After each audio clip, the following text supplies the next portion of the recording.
Yo, okay, we're not going to screw around. Here we go. Stuff I did not read this week. We will keep this under an hour. Okay. All right. Stuff I didn't read. You guys know the drill. This is our skip it's. I didn't read Swamp Thing. What? I just didn't read it. I haven't been interested since this came out. I'm sure it's going to be in your top 10 because you're a huge Swamp Thing fan. I'm not a Swamp Thing fan. I just don't care. Vampyverse, just didn't read it. Lots of great covers, though. Radiant Black, stopped reading that a little while ago. Jennifer's Blood, I skimmed through it. I like the old Jennifer's Blood. Yeah. Like when she... I like the Amanda Connor, Jimmy Palmiotti, Jennifer's Blood. Garth Ennis, Jennifer's Blood. Like, I like that Jennifer's Blood. I didn't read Frankenstein Bigfoot. I thumbed through it. It looks fun. Just not my thing. Frontiersman. I didn't read it. I'm going to read it. I don't remember number 1. It didn't look interesting to me either. Destiny New York. I just didn't. It's number 7. I don't remember 1 through 6. So I didn't read it. Blue Flame, just not interested in it anymore. I was barely interested in it when it first came out. Did Me Love in the Dark. I kind of lost interest in this. It's like your top 2 series. We both loved it. No, it was super, it was bad. Yeah. It was super boring. Maybe it picked up, but it's issue 5, and I've lost interest. Icon. I have no interest in this either. Walking Dead. I've already read it. now in color. Stranger Things. I usually read these, but I skipped it this week. It's a one shot. I don't care. I don't care about Archie comics, sorcery stuff. Don't care. Didn't read Inkblot. I don't. No interest. I did not read Justice League Infinite. Cartoon, based on a cartoon. Don't care. Thing called Truth. I will read this. I did not read this. I didn't read it. Might be interesting. Very cartoony kind of look to it. When I thumbed through it, it didn't look interesting to me, but I will read it. Just didn't read it for this one. Good Asian. I kind of stopped reading that. This is issue 6. I think I read maybe 1 and 2. Blade Runner. Could care less. I gave up on that. I never did care about it. Agasuko. I don't know what this is. I don't care to know what that is. And The World of Darkness from Vault, number 2. Didn't read it. Okay. If I didn't say all the titles, sorry, podcast guys. I tried to say all the titles. Okay. So stuff I did not read that week. Now, let's get to our mez. Our mez are stuff that could have got bumped from the top 10. Like, we could have liked it, but it just, top 10's top 10. I cheated. I have a top 11. Oh. I know. I'm sorry. This is not numb. There are rules. No, I know. There are no rules. The only rules are there are no rules. No, I do have an 11. But these are the mez. So let's just get started on the mez. I let Drew drive the train. What do you got for your mez? First mez. This could have been in my top 10, but I kept mine to 10. Arkham City, the World Order of the World, number 2. That's also a mez for me. Yeah. Go ahead. This was wild and crazy. Just the 10-eye man. I think what's his name? Yeah, the 10-eyed man. And that has no eyes. Yeah, and you have Azrael going around like seeing visions and killing people. Azrael is badass. Azrael is off the chain. This dude's nuts. Yes, he's like total. I like the way he's being written. Yes, total religious fanatic. Yes, that's how he should be written. Yes. Yeah, I enjoyed it. It's a good, solid book. Arkham City. The art's really good. The style fits perfect. Yes, I was going to say that in my notes. It fits the story very well. Yeah, I like it. Pick it up, guys. Give it a shot. Yeah. I'm sure you can find issue 1 out there, too. Now, I didn't even read issue 1. We were gone. Kyle read it. I didn't read issue 1, but I got through issue 2, and I felt like I didn't miss anything. Yep.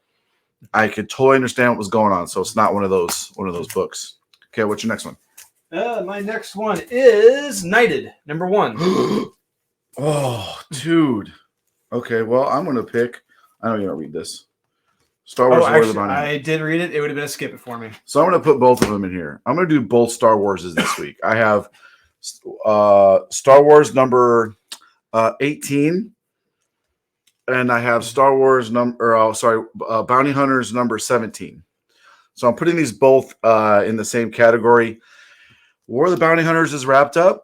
Every issue has a good, solid wrap up to it. Like in this one, we find out how Leia knows where Han is. We find out. This is how Leia knows that Han is in Jabba's palace. Okay, there you go. We find out in here what happens to the cyborg bounty hunter. I already forgot his name.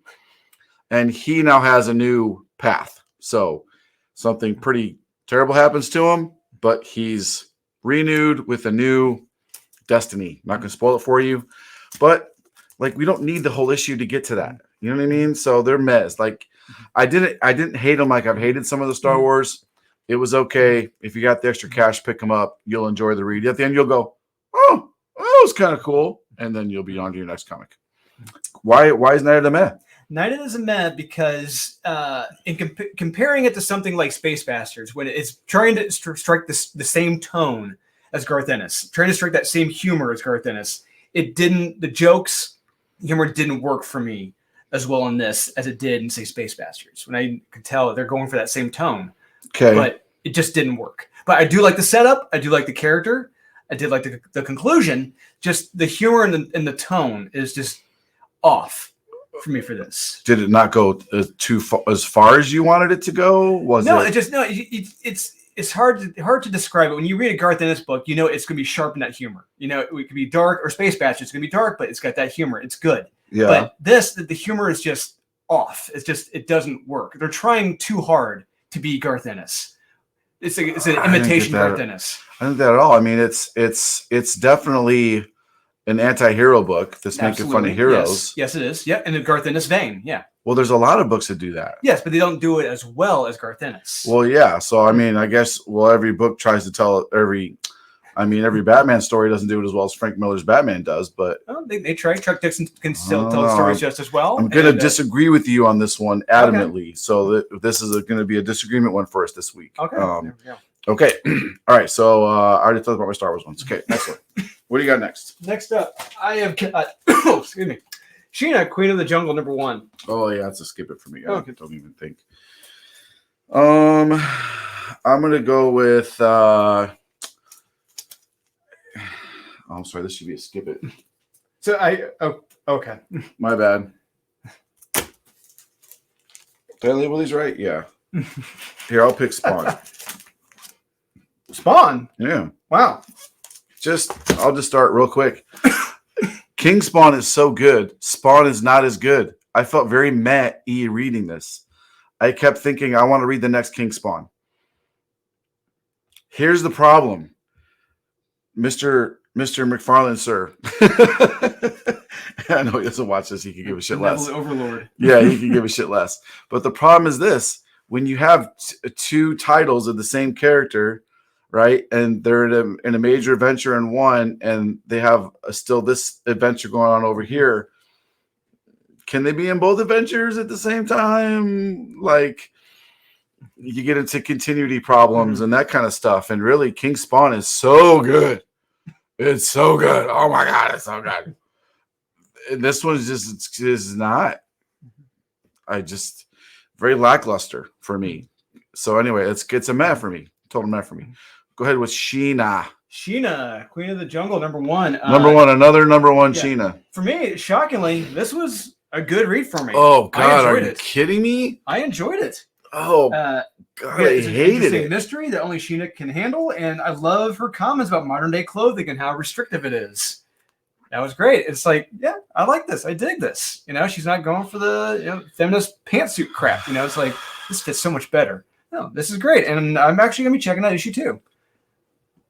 I hated this. I hated it. I felt like it's a great jumping on point for anyone who's never read Sheena. I hated it. Sheena is all of a sudden she's in a business suit and she's running around in some office. Well, she's put into it out not by choice. Yeah, but she would have.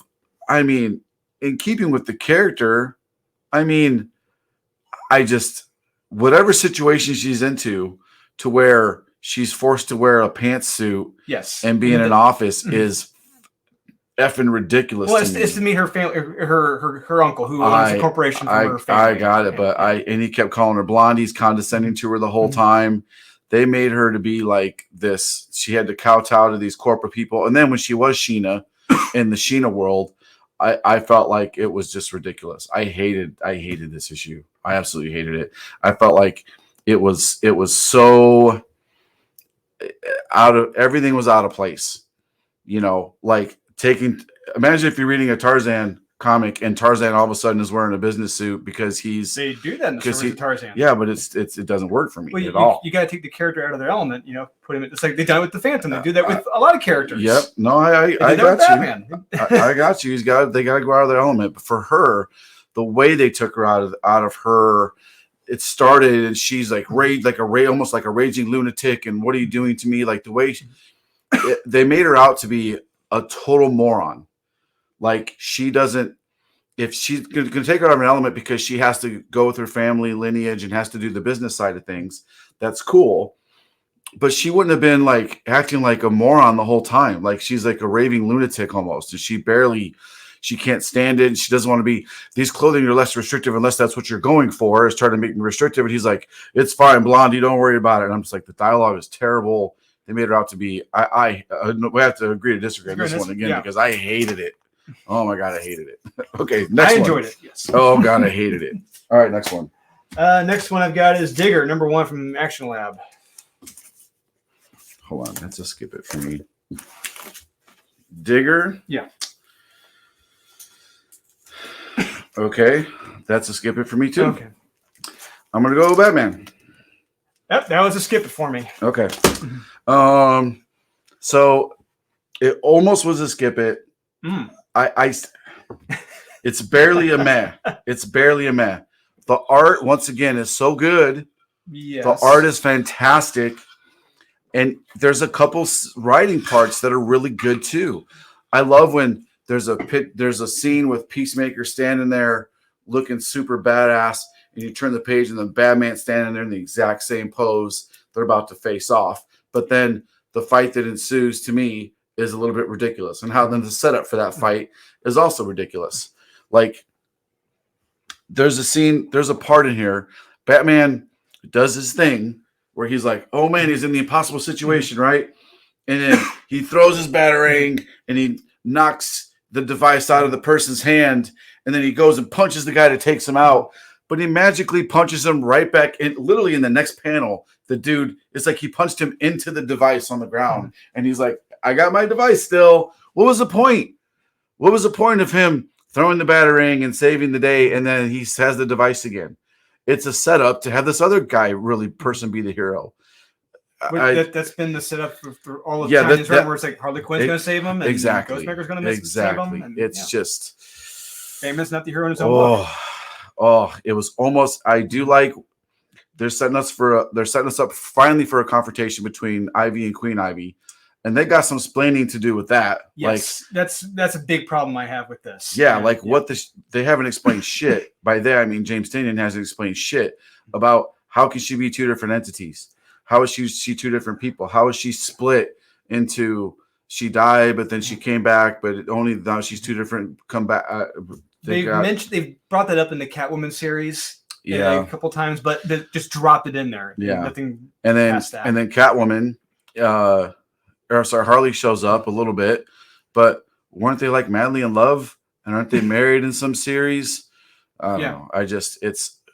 Anyway, go ahead with Digger. Digger, I mean, to me, it was all right. It was the chick in this, she is just a piece of crap in this. Yeah. But I like the idea of this, the premise of this. You know, I'm hoping they can further elaborate more on it in issue 2. Just this idea of Diggers, you know, there's vampires and zombies, like they're coming out of the grave at night. It's like, this is an interesting concept here. It's interesting, but to me, they totally blew it. So they know these guys are going to rise from the dead. They're making jokes about it. They're placing bets on it. Bet she's wearing this kind of a shirt. And then, okay, cool. But then they make noise, and all of a sudden they're surrounded by zombies. Did everyone else not already rise from the dead?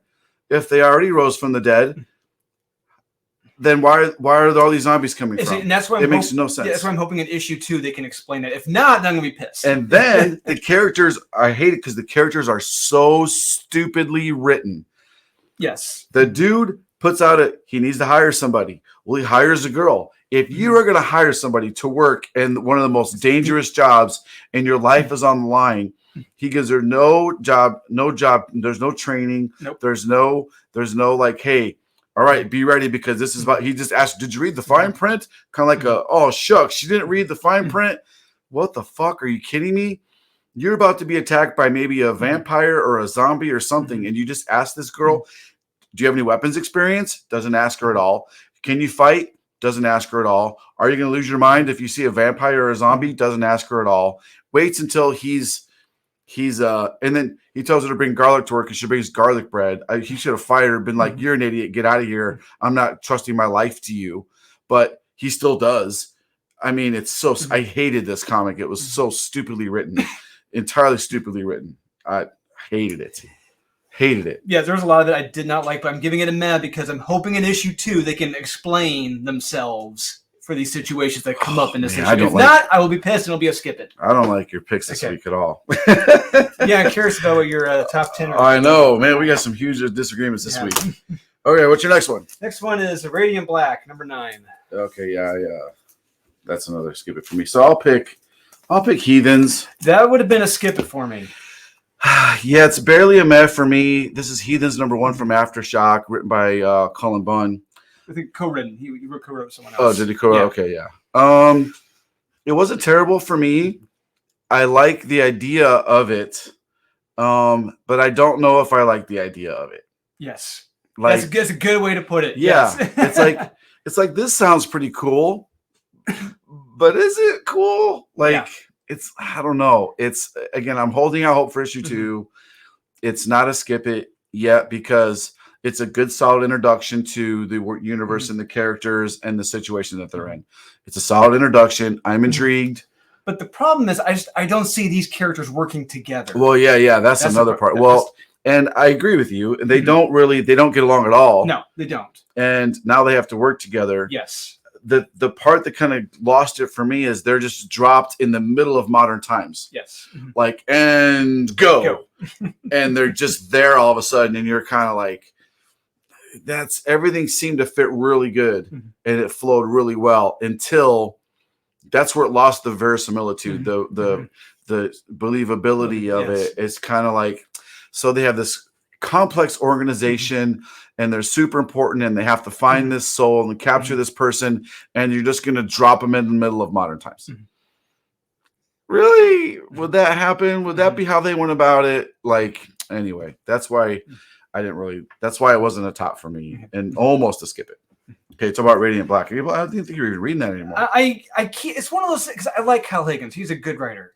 And I keep hoping it's going to get better. You know? I'm the sucker for punishment, I guess. Yeah, you're glutton for punishment. Yeah. The tone of this is just odd. It goes from being very serious to funny to serious. It just comes across as very uneven.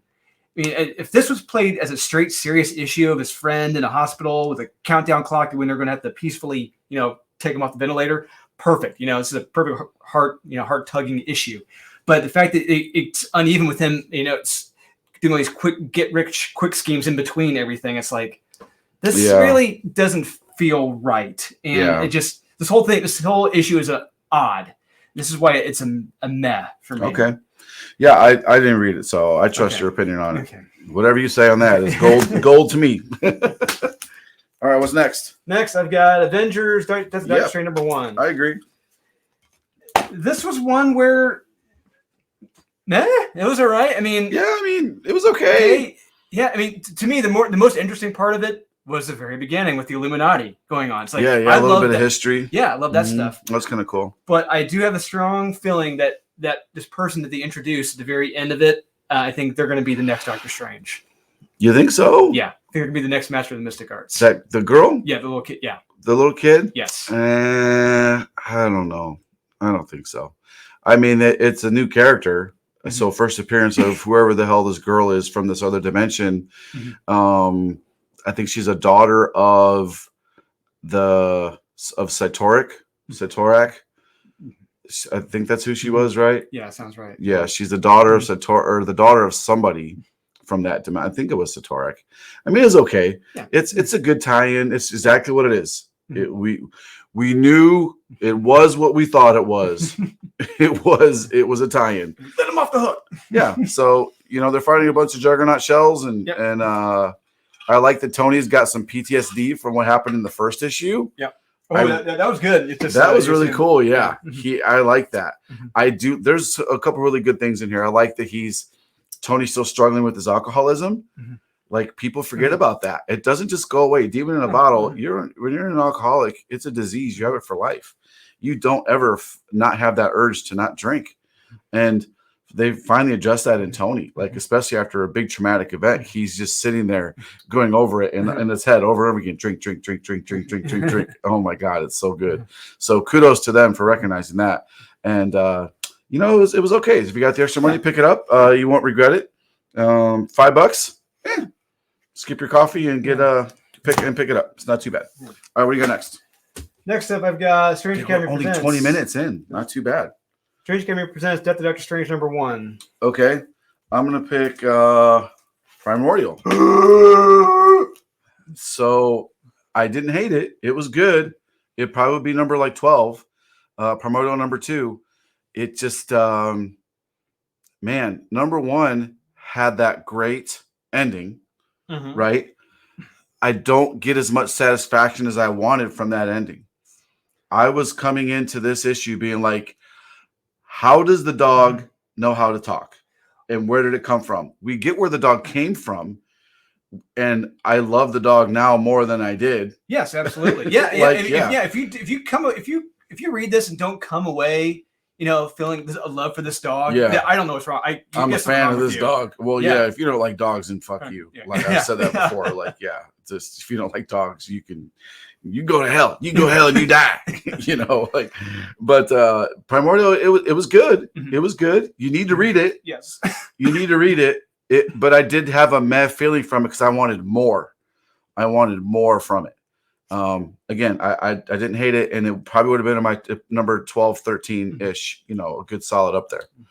All right, go ahead with Strange Academy. This is another one where it was just like the Avengers one. It was okay. It was all right. It wasn't great. It wasn't too terrible. I didn't like it at all.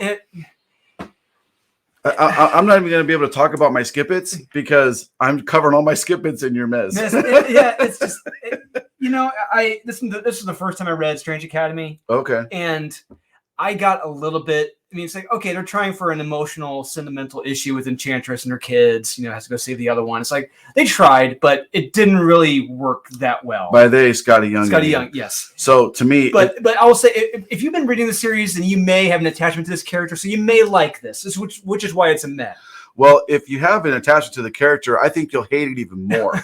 Because here's the premise of this. So, Doctor Strange is dead. Yes. They tell the students, and they all got to go home. Yes. So on their way home, the Enchantress's kids, something happens. One of them gets kidnapped. They got to go rescue him. Along the way, they address the fact the kid's like, you were a terrible mom. You were never there for us. You were never there for us. And basically, at the end, it's almost like, you're so silly, Enchantress. You were a bad mom, but it's okay because that's just how you are. It's okay. You were a shitty parent. You silly Enchantress. Are you kidding me? She is a piece of shit mother because she abandoned the kids. Why are we glossing over this? Why is it just being glossed over that you silly Enchantress? Of course. Oh, you bargained your kids away for an amulet. Oh, of course you never thought it would be a big deal. But no, I'm reading this going like, how are her kids just like, forgiveness is so important because they had like one little mini adventure together. Like, I'm sorry I was never there for you kids. These kids are scarred for life. And they don't get over it from one little adventure together. Like, they just gloss over that fact. I'm sorry, but that really kind of weighed on me. Like, you're a piece of shit mom. And she's barely sorry for it at all. No, she's not sorry. No, even at the very end, she's not sorry about it. And she shouldn't be sorry for it because that's not her character. So the Enchantress is either out of character because she's like, oh, I'm sorry. She's a villain. She's a bitch. All she cares about is herself. Of course she abandoned her kids. And it's like they're trying to put a Band-Aid over that with this little feel-good issue. No, fuck that. That's not what happens. I'm saying some bad words. Sorry for kids watching, but but that's just not how this would happen. So I think they totally missed the mark on this issue, and I absolutely hate it. And it's a skip it for me. Okay, next. Sorry, I'm like ranting and raving today. We're saving time. Yeah, I won't have to do my skip it's. Laura and Other Stories by Guillaume March. Oh God, that's another skip it for me. I'm gonna put Human Target up. That is a skip it for me. Yeah, I don't blame you. And I'll explain why. Well, I'll start real quick. So when we're talking about it, I'll explain why. Okay. Yeah. Rant on how much you hate it. So jokingly, months ago when this was announced, I was on the Thinking Critical YouTube channel. We had talked about this series and we had discussed what is going to happen in this issue. And sure enough, to the T, it happens in this issue. I called it out. What'd you think was going to happen? I was like, he's going to be dying. You can find out where he's dying. It's going to be a kind of reverse, trying to figure out who did it to him, who's killed him. Like a whodunit? Whodunit, yes. And I'm like, you lazy hack Tom King. I called you out and you're bullshit. This is if you know Tom King's writing tropes, it's to a T in here. It is boring, bland, and predictable. The art is good, but it's boring, bland, and predictable. I can't disagree with you. Like you mentioned this. I listened to a little bit of your you were on the Thinking Critical channel and you were talking about writing flaws. And I think Wes or you said where comics almost aren't even being written for single issues anymore. They're being written for the trade or the omnibus now. Yeah. There's such a long investment and decompressed storytelling. Yeah. Man, that's this to a T, 100% with Human Target. He even shows us in the panels what's going to happen in each issue. And it's he gives you a hint of what's going to happen. It's almost like, okay, if you go the first time you read The Watchmen and then you go back and reread it, it enhances the story so much. And I get sprinkling little things, foreshadowing. I understand that. I get it. So I didn't hate this issue. I'm not Tom King. Either I love his stuff or I hate his stuff. And I haven't decided yet with this because it's issue number 1. I don't know yet. So it's a meh for me. I'm going to read issue 2. I'm probably going to read issue 3. I'll reserve my judgment until really with Tom King until the whole thing is over with. But you got to know what you're getting into with these series. It's not a you read it once. You got to be invested in this. You got to be invested in it. You may need to reread issue number 1 when issue 5 comes out and go reread it again to really understand the story. He can weave a complex story, but you gotta know what you're getting with him. So it's kind of a meh for me. I'm going to reserve judgment. Drew hated it. I don't blame him. I can see that too. I didn't hate it. It was a total 100% a meh for me. I'm 50-50 on it right now.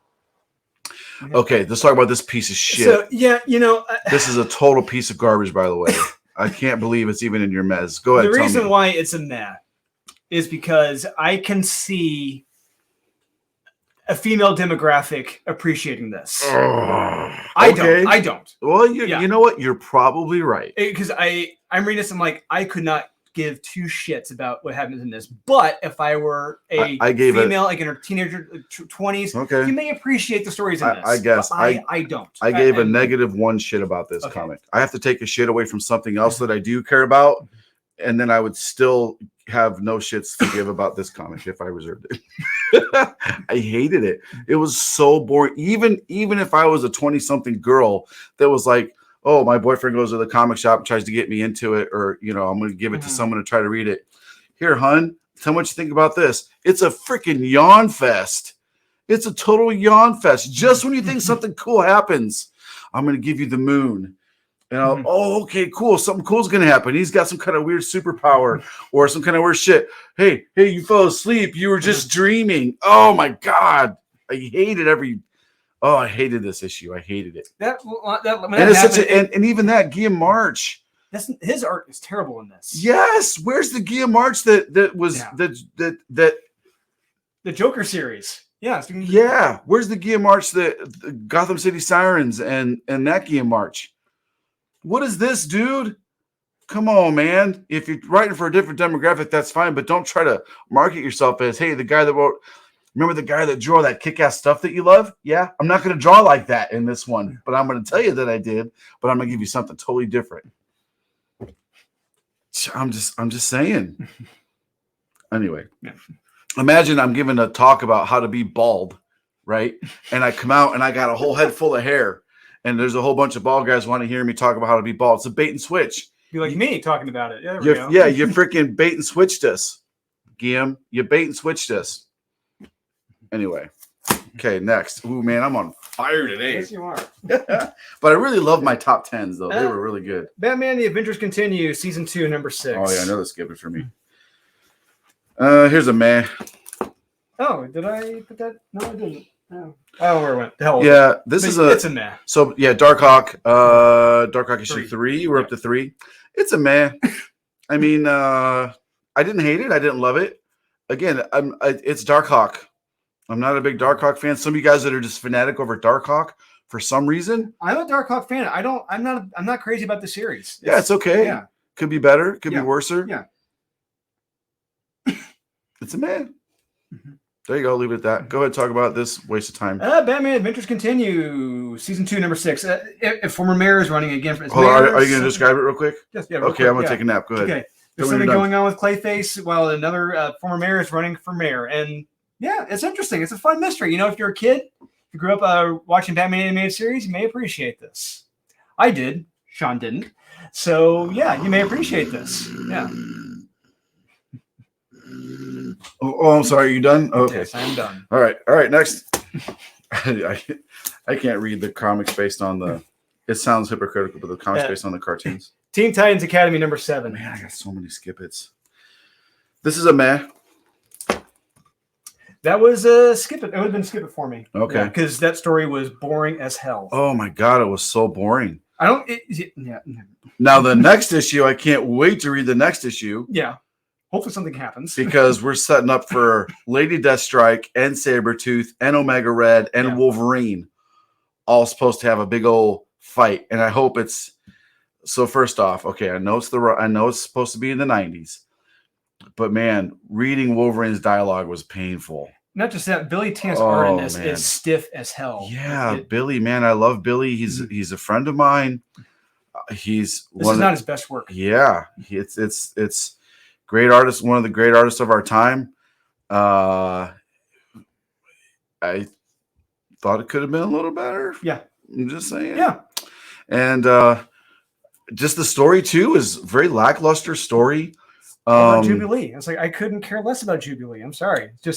I mean, I get so 90s Jubilee, Wolverine. They're the team. They're the Batman Robin team. Whatever. That's cool, I guess. And I didn't get who the teleporter girl was.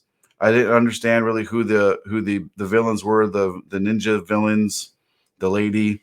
I didn't really remember her. If she's new, I could care less about her. It really should have been 22 pages of Wolverine trying to slash Omega Red. That's what it should have been. And you know, another thing, I felt like the way Billy drew Wolverine's claws didn't look. It could look so much cooler. Yeah, they looked stumpy and short. Yeah. Just saying, man. I was really kind of disappointed in this one. It's a meh. It wasn't a skip it. It's a meh because the story's okay. All right, go ahead with this again. Total waste of time. So for me, this wasn't completely bad. The problem is. Go ahead. I knew where the story was going. It's like I already knew how it was going to be resolved. I kept saying to myself, "Okay, maybe Tim Sheridan isn't a complete hack." By the way, this is Teen Titans Academy number 7. Yes, and I'm hoping, okay, maybe this writer isn't a complete hack. He's going to get creative with the ending. He's going to pull the rug out from under us and like, oh, everyone's fucked. But no, they get saved at the end. It's like, really? All that build up for that? Are you telling me that he overcomes evil and tries to teach the person the error of his ways, and all of his friends and teammates come together and reunite for a glorious victory? No, it wasn't even that story at all. I mean, you have a villain who's trying to get ready to drive Manhattan nuts. They're going to kill each other. It's like, and then that's something huge. It's the island of Manhattan, and then like, boom, nope, everything's fine. At the end of the day, it's like, really? Total. No. Excuse me. That was a total skip it for me too. I'll cover it now, so I don't have to cover it again later. But Teen Titans Academy this is going to sound strange when I say this, but I'll explain it. It felt unnecessary. Well, the reason why it's in place is because of Strange Academy. That's the reason. I that's got why. it. Yeah. But it felt unnecessary. And I have a few comics this week that I just felt when I read it, I felt like, what was the point of this? Now, no comics are necessary. I get it. We just launched a Kickstarter for Death Rage number 3. Death Rage is not necessary. We don't need this comic in our lives. But let me explain it to you like this. DC Comics is a publisher. They have bat soups, all the characters, right? Marvel has their characters, right? Do we need a story about Gorilla Grodd and his nephew trying to take over Manhattan? Is that something in the DC universe that we need to have happen? I think that's a good idea. I think that's a fun idea. Well, okay. If they didn't it's play told it well safe and done right. Yes, exactly. If they didn't play it safe at the end of the issue, you got a story, but they played it safe. I feel like there's no creative control at some level where someone's sitting there saying, okay, what's our story going to be over here? You want to do what? Because again, stories should further the character along, develop them. They can have a message. I don't care if you want to stuff your politics into comics. Don't expect people to read it. That's up to you as a creator. So let's take Death Rage, for example. Do we need to make a series about Death Rage putting on his underwear? Is that a necessary thing that's going to further along the character? No. Did this further along? Did the Teen Titans Academy, did that further along the characters? And at the very end of it, with what we're teased with, no, it did not. Yeah. You get what I'm saying? Yeah, it just wasn't necessary. So anyway, that's kind of what I meant by that. All right, next. We're on. Oh, you're done? Okay, yeah, I got 3 more. Okay. I have real quick puzzle box. So first off, Ryan Brown, one of my most favoriteest artists ever. Again, we got a lot of glare here, guys, because I got a good guy coming to help me set up a good system for this. But instead of me just waving comics around at everybody, this is an amazing Ryan Brown cover. Trust me, when you see it in person, it is fantastic. The Scarecrow there. Professor Pig. There's a great fight. I mean, I never liked Professor Pig until now. Like, this is a meh for me, but I thoroughly enjoyed Puzzle Box. I really enjoyed it. I thought it was pretty good. My next meh is Magic Order number 2. So I don't know a lot about Magic Order, admittedly. I didn't read the first series at all. But jumping on with this being my first issue, I'm very intrigued. And I'm curious about I didn't know what the Magic Order was. They're like the cops of the Magic universe to keep people in line, basically. Yeah, pretty much. Yeah, I'm intrigued. I'm probably going to go pick up the trade to read the first series of this because this seemed very interesting to me. I don't know why I didn't read it. I'm a fan of Mark Millar. I like his stuff. Well, here's the thing. You probably did. It just came out like 3 years ago. That's the problem. Yeah, it came out a long time ago. Yeah, so it's like, really? We're now getting it 3 years later? Yeah. Because I remember when it first came out, they had all the covers and the Netflix this and this big hoop to do about it. I never read it. I never had time. But I'm intrigued about this. I'm going to go back and read the original Magic Order. I'm excited about it, and I really enjoyed this. I thought it was really good. You'll like it. It's a fun series. And my last one is I got Soul Plumber. So I loved this. I didn't have room in my top 10. This is so violent and disturbing. I am shocked DC put this out because they're so conservative. You know, make sure Wonder Woman doesn't show too much cleavage, but they could put this ultra violent in aliens running around ripping body parts off of people to make a person. Like, there's so much human juices in this, people throwing up and blood, and oh my god, this is just so violent. I loved it. And I'm not a violent freak. I mean, I didn't like what's that book that comes out that I can't stand to read? Oh, Red Room. I can't stand Red Room. It's too much for me. I enjoy Red Room. My old man sensibilities can't. I don't want to have nightmares. That's too disturbing for me. But this is really good. It's really good. So anyway, that's what I thought about that. Okay. And my last meh is After Dark. So to me, there's one solid story in it. It's like the second one with the kids. Yeah. So there's a couple stories I like. So this is a big oversized from Aftershock. I really like the oversized printing that they're doing over there. I really like it. There's there's one story in here where I just want to. It's like a fuck you. Like, I'm sorry, but Jim Starlin, I think, wrote the guy that comes up from with the polluted earth. Yes. Like, I just want to be like, really? Yeah, really? Yeah. I mean, come on. You didn't do anything. And then he kills him. Really? I mean, I recycle sometimes, and I drive a fucking Escalade, a big ass gas guzzler. So I guess I didn't do anything either. It's fuel efficient. Yeah, I guess fuck you too. Anyway, but the Cullen Bunn story is really good. It was kind of a heartfelt story. Mm-hmm. The Black Eyed Kids. Admittedly, I don't know too much about Black Eyed Kids. I need to refresh myself on it. Oh, I thought it was a standalone story in that. It was a standalone story, but I'm intrigued about that universe of the Black Eyed Kids. Okay. I did like the story from overall. This is a win, and I advise it. I totally advise it. The spider story. I gotta think about spiders. I couldn't finish it. Oh man, can I show you the picture? Don't. Yeah, I won't show them.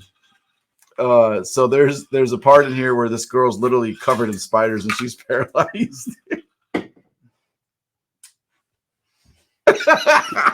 You won't even look. Yeah, I'm gonna take this home and show it to Kimberly. She will freak the shit out when I show it to my wife. She's gonna freak the shit out when I show it to her because she's like you. She cannot stand spiders. But this is good, and it's not bad for only $7, guys. This is a good pickup. It's a good read, good solid art. I recommend it. It just couldn't make it into my top 10. Okay, now let's do the for real skip it's. Okay. So one where we were talking about Human Target. I already explained why. So okay, there's one less one to worry about. There we go. Harbinger. Okay, yeah, that would have been. I got Batman 116. So, yeah. I've never cared about the character. It's another number one. I guess we're introduced to him again. I'm so sorry, Valiant. They keep trying to bring back these guys, but I don't care. If you're a fan of Harbinger. If you're a fan of Harbinger, then Harbinger all over this thing and Harbinger it into your house and read it. I just don't care. Skip it. Save yourself the money. Yeah. Okay, go ahead with Batman. Hey, we're one issue away from the conclusion, and this whole thing has felt like a big mess. I have felt like no connectivity with any of the tie-ins or like what the hell is going on. Who is the focus? Because now we're suddenly shifting. I thought it was about Scarecrow. Now we're going to Poison Ivy. Apparently Ivy's going to be the focus now. It's like, I guess. Yeah, I don't know what the hell the focus is here.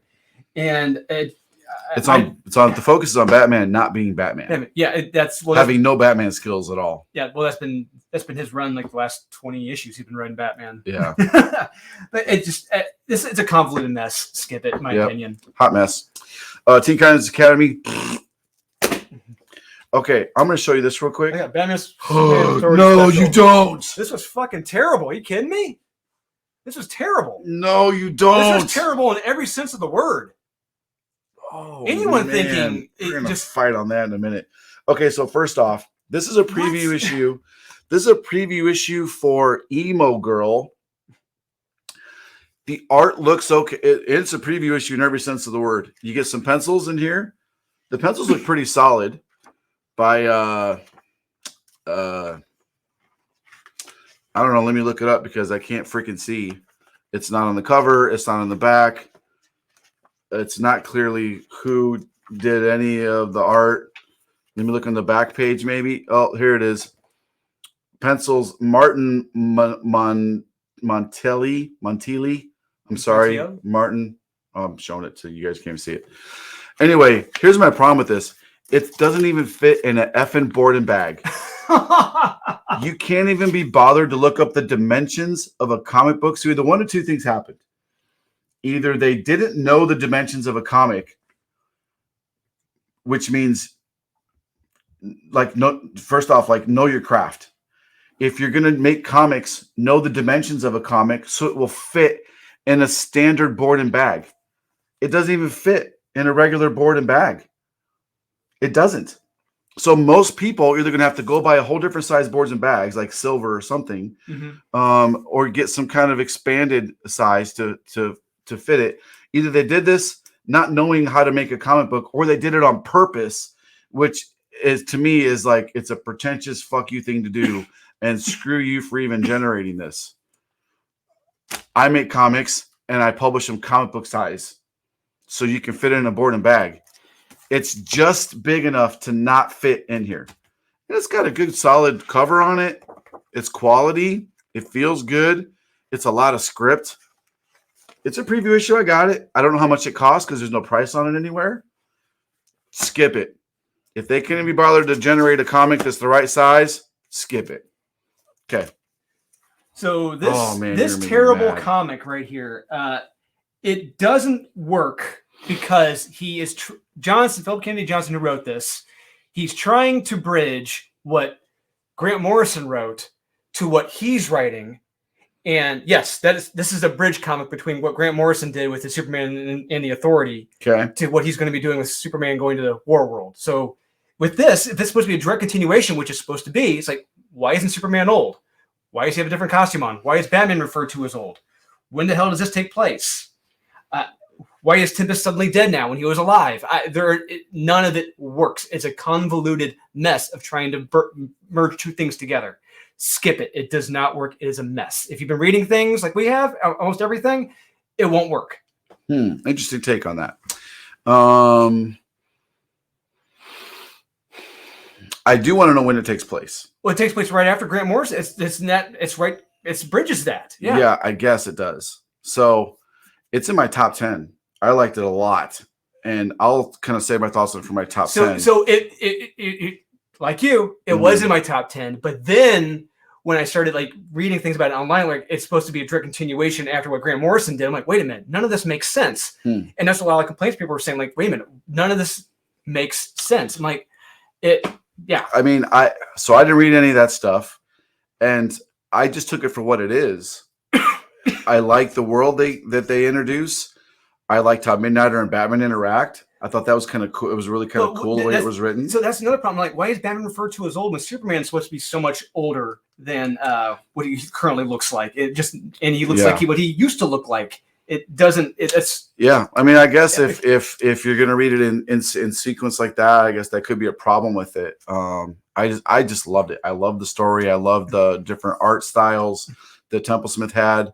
They even referenced that. They get to the world, they look different. I really, really enjoyed it. But I could see your complaints about it, but I just really enjoyed it. I thought it was a great. I'll say if we didn't have Grant Morrison's series come out, it would have been it would still be in my top 10. That's the problem. But because it bridges that, I'm like, it doesn't work. Okay, interesting. Yeah. All right, next one. Yep, oh that was it. God, That this is a skip. piece of total shit. It's a waste of paper it's published on. So I started reading this. I didn't read issue 1, but that shouldn't be a problem. I started reading this. I was instantly confused. I could tell that there was a girl surrounded by a ghost. I was like, what's this girl's deal? Because she seems very unlikable. I was like, what is it with this person? I don't know if we're supposed to like her, if we're not supposed to like her. It works. I hated the main character to the core of hating someone. Yes, absolutely. Like I could not if this person, the writer, Sabella, I did a little research on her too. It's an interesting website. I just don't think that she makes comics for me. Good on her working in the comic medium. Good for her telling the stories she wants to tell. Good on her for having her own style and her own voice in the comic community. It's not for me. And it's probably not for Drew either. No. And if you're watching this, it's probably not for you either. I'm not judging my audience, but I pretty much think I know how you guys and girls kind of think that watch this. It's probably not for you either. And this comic is definitely not for me. And in my opinion, this is my opinion, this comic sucks. It sucks. It's terrible. When you have a lead character, there should be at least one trait of admirability for the character. There's none for this lead character. But even if you're writing a character like Lobo, who is a straight up villain and a dick and is hated, I still like Lobo. Yes. Because I know who Lobo is. I know who he is. I guess you could say, well, you know who this character is. Here's the difference. This character is grounded in reality in a modern world. And if I was to meet this person, like in the mall or walking down the street as a fellow human being, I would hate this person. Now, if we're supposed to hate this person, see, the one admirable thing about Lobo is that when he has a job, he does it. He does it to a T. yeah, Whereas this character, she does nothing. Just bitches, complains. Yeah, that's a good point. It's like, what the hell is admirable about this character at all? Yeah, I didn't get the point. Even the point of this book, I don't understand anything about. I could rave about. We should do a whole podcast of how I hate that comic. All right, next I have this Laura piece of shit story. Newburn #1. Oh man, I like that one. That's in my top 10. Hey. Okay, Laura. This is just the boringest comic. I could care less about this person. The art it's not good at all for such a talented artist. I hated this book. Okay, go ahead. Now, the reason why it's like, initially it was in my 10, then I made it a skip it because I read it twice. Okay. Then I put on my thinking cap. It's one of those things where it's like, you may not have noticed, but your brain did. But it's where this felt very much like a Netflix pitch. A half-assed Netflix pitch. Okay.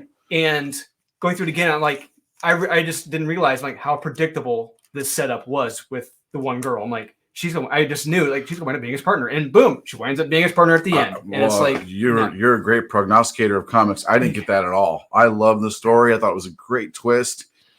I didn't even see it as a twist. I actually have like 3 issues in my top 10, and one of my things is I want this as a TV series. It's so good. Like I loved it. I love this series too. I thought it was fantastic. Sheena, skip it for me. I already talked about it. Super boring, unbelievable. I hated the way they wrote the character. Hated it. And we have like huge differing opinions this week. Digger, stupid. Characters are complete idiots. Even the guy you're supposed to like is a total freaking idiot. If you're going to hire somebody to kill vampires and zombies with you, maybe you should do a little bit of training with them first. Maybe ask a couple questions. And when they show up with a box of garlic bread, you tell them to get the F out instantly. Wasn't even funny. I thought it was stupid and an insult to the reader. Hated it. Mr. Miracle. When the villain at the end in the grand finale runs off screaming into the air, it's not fair. Yeah. Like a petulant child throwing a fit. How much of a threat was that villain in the first place? Fuck this series. Winter Guard. That when I skip it to me, there's no point to this series. Yeah, it's a not necessary. Yeah. We don't need. First off, vampires in the Marvel Universe are the most boringest thing ever. They're inconsequential. No one gives a shit. I don't give a shit about vampires in the Marvel Universe. I really don't give a shit about the Winter Guard in the Marvel Universe. Take 2 things I give 0 shits about, put them together, it makes me, once again, give negative shits about it. So I have to take shits from something else I care about, enter it into this equation, it still equals negative shits. Hated it. Boring. Crush versus Lobo. That would have been a skip it too. Yeah. Terrible. I like Crush as a character. They are ruining Crush as a character. This entire issue, it's like boring date issue. She's supposed to be looking for Lobo because she's going to die. But he's always around the corner. It's like they're teasing us like, hey, he's right back here. And she's on this, talking about a date and her love life. Oh, it's a date she's not even set up for. She just randomly says, hey, fake blind date. And then she just, and it's boring and it's stupid. And I hated this issue. I still hate this issue. And the potential for this series was so good. It started off on a bang. Lobo shows up and he's intent on one thing. He doesn't care if it's his daughter. He wants to kill her because that's what Lobo has done. He's already killed his other children. That'd be a great miniseries. Mm-hmm. Lobo kills his siblings. Yeah. Because he's done it. Yeah. Killed his whole planet. That's Lobo. He killed his entire planet, including his bastard children that he's had. And he's trying to kill her too. This should not be any feel-good laughiness to it at all. And it's not even a feel-good laugh issue. It's terrible, boring. I hate it. Fuck this comic. I know I'm dropping lots of bad words today. And Strange Academy, I already talked about this. The Enchantress is a terrible mother. And, and I got my last skip it. I got Dark Knights of Steel #1. Ah, I'm kidding. You're so full of shit. So Strange Academy, the Enchantress should be a bad mother. She should own that she's a bad mother, which she kind of does. But then all of a sudden she wants redemption and they give her this big fucking feel happy moment. No, screw that. She would not have that moment. She's a selfish, see you next Tuesday. That's who she is. We know her. We love her for it. She manipulates dudes and we get none of that. We go to Weird World. Just skip it. And that's our skip it's. And I'm going to reset and get in a better mood to do my top 10 because the top 10s are really good. We try to keep it under an hour. And it's under like, an hour, man. 55 minutes. Jeez. Okay, so we're giving away cool stuff. I don't know what yet, but we give away shit in every single video. Don't have to dangle some carrot and be like, we're going to give this away this time. We're not giving away our skip it's because we're not giving away this week. But subscribe to the channel, like the channel, comment your like number. Once you hit the little like, please, it's probably over here somewhere. Hit the little like down there. So push the little like and then comment your like number. Even if you just say like 32, don't do anything else. That gives you a chance to win. We've had guys win sideshow statues just from I wasn't even going to comment and I did and I won. Do it. You have like a 1 out of, let's say we get 300 likes. You have a 1 in 300 chance of winning something. Great odds, actually. Great odds. It could happen to you. Okay. You know what to do, guys. Don't listen to us. Buy what you like. Collect what you want. Don't listen to the haters like we just hated on all these books. Don't even listen to us because we're idiots. We don't know what we're talking about. See you next time.